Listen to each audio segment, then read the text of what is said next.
আমি যাকে ভালোবাসি সে আমাকে রাস্তার পাগল ভাবলেও আমি খুশি। তা ভাবার কি আছে, তো দেখলে এমনিও বোঝা যায়। আমি পারি না আর পারি না। এই রাস্তার পাগলের সাথে কেউ কোনোদিন প্রেম প্রীতি করে বা বিয়ে শাদী করে নিজের জীবনটা কি নষ্ট করতে চাই? মানুষজন আর্মি চাকরি পাচ্ছে, বিডিআর চাকরি পাচ্ছে, বড় বড় সরকারি কর্মকর্তা আছে, তাকে জীবনে পূর্ণতা পাচ্ছে না, তোমার রাস্তার পাগলের জীবনে পূর্ণতা পেয়ে যাবে না। আমি হয়তো দুদিন পরে মরবো, আগে মরলে কি ক্ষতি?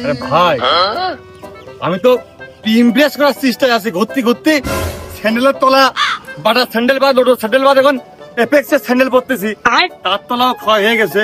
তার মনে হচ্ছে আমার জন্য একটু মানে সহানুভূতি ক্ষয় হয়ে আমার মুখে আসেনি। কি করব, দুনিয়ার কবি সাহিত্যিক উপন্যাস সবার বিভিন্নতা পড়িয়ে মরিয়ে একটা লাইন করে একটু একটু রাজি করানোর চেষ্টায় আছি, বুঝিস না? আচ্ছা তার মানে তুই আবার কাটা ঘাড়ের মধ্যে লবণ চাইলে মারতেছিস, মধ্যে শুকনো শুকনো ঝালের গুঁড়ো চাইলে মারতেছিস।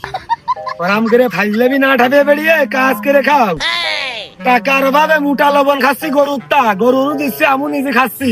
আবার ওদিকে ঝালের গুঁড়ো 450 টাকা কেজি, তোমার আমি ছেলে বাড়তে দেবানে।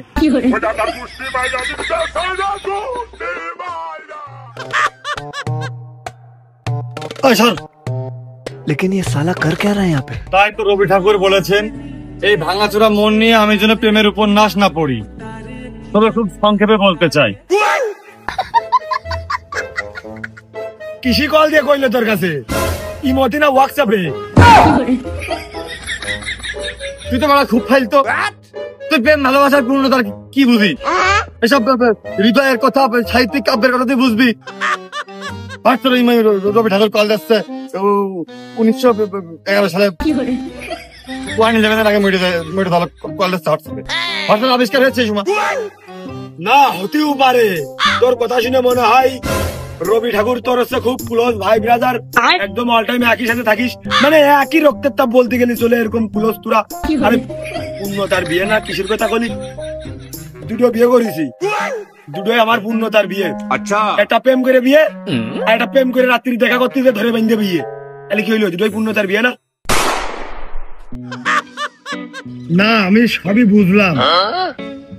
এখন তুই ওর জন্য, মানে তুই যার ভালোবাসিস ওর জন্য সর্বোচ্চ, মানে জীবনের সবটা দিয়ে কি করতে পারবি সর্বোচ্চ কদিনে?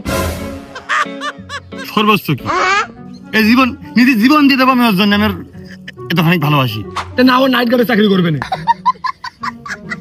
মানে জীবন দিয়ে দিলে আর হইল না। তুই তারপরে আমি বুঝাচ্ছি যে সর্বোচ্চ আমি কোন সোয়াম আপন রাখবো না, মানে আসমানের চাঁদকে নয় নিয়ে আমি দেবতার কোন লাইন মাথা পালাম না তো কথার। চাঁদটা এনে দিল সামনে, আমি বুঝলাম, মানে তুই তার ভালোবাসি চাঁদ এনে দিলি। এখন চাঁদ তো আকাশে একটাই, এখন ওই সামনে তোর ছেড়ে চলে যাবে না, তার কি গ্যারান্টি আছে?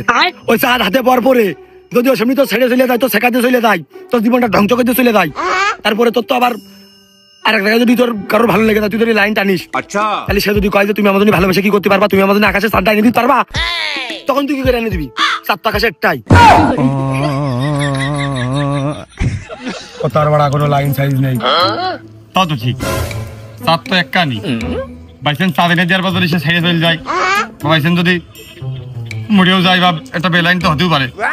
তাহলে তাহলে বন্ধু মানে ভাই এই সমস্যার সমাধান? এর সমাধান নেই। এর সমাধান যদি করতে হয়, সমাধান একটাই আছে, সেটা হচ্ছে যে আমাদের এই পৃথিবী ছেড়ে একটু দূরে যাইতে হবে। কারণ তুই যদি ওই আকাশের চার টাইনে ওই মেয়ের হাতে তুলে দিস, আচ্ছা মানলাম সে নিল, তোর বেকআপ হইল না, তোর পূর্ণতা পাইলো, কিন্তু দিনের বেলায় সূর্য উঠলো, সূর্যের আলোয় সবাই আমরা চলাফেরা করে বেড়ালাম, কিন্তু পৃথিবীর মানচিত্রে 750 কোটি মানুষ ওই রাত্রি জ্যোৎস্না মাখা রাত ওই চাঁদের আলোয় ওই জ্যোৎস্না বিলাস করে বেড়াবে না কি করে? তোর কেউ মেনে নেবে না পৃথিবীর মানচিত্রে? তোর থবে না, তোর দূরে থবে না, তো তো পাড়িয়ে মেরে ফেল দেবে না।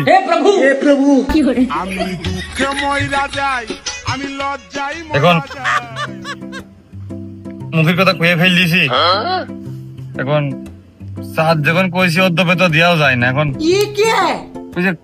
কইলে যে পৃথিবীতে সমাধান নেই, কিন্তু একটু দূরে গেলেই সমাধান হইতে পারে, তো ওই সমাধানটা একটা আমার দেওয়া যায় না? আছে, এর সমাধান আছে, তবে তো বললাম না পৃথিবীতে হবে না। আচ্ছা, পৃথিবী ছেড়ে দূরে চলে যেতে হবে, তাহলে ওই একটু কষ্ট করে তোর হচ্ছে জুপিটার গ্রহে চলে যেতে হবে। জুপিটার গ্রহে আবার কিন্তু 795 খান আছে কম করে। ওই 95 খানের ভিতর একখান যদি খুলে নিয়ে তারা যে তুলে দিস তুই, তাহলে ওই গ্রহে যারা থাকে যেসব প্রাণী বসবাস করে ওখানে কিন্তু গায়ে জানাবে না, কারণ 95 খান তো হাতে রিজার্ভই রয়ে আইছে, আরো 94 খান থাকতে প্রায় কমসে কম। তাহলে কি হইলো, ওখানে আলোক স্বল্পতা কম হচ্ছে না? তো তুই এই কাজটা একটু করতে পারিস ভাইবে চিন্তা। তাহলে তো দুবাসকা নিয়ে আসলে মানে ঘাটতি পড়ার কথা না, যেহেতু মেলা ঠিক আছে। তাহলে ওই টার্মিনাল থেকে ডাইরেক্ট গাড়ি যাবে না?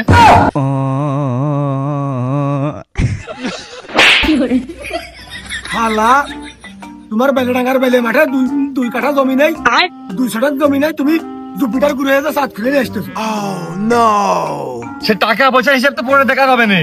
আর বেলে মাঠে জমি দলিল জমা দিয়ে আনতে হবে নাকি? আমি কাই নাকি বেলে মাঠে রাখবো? আমি তো আইনে তার জিনিস তার গিফট দিয়ে দেবো, ও পরে দেখা যাবে না।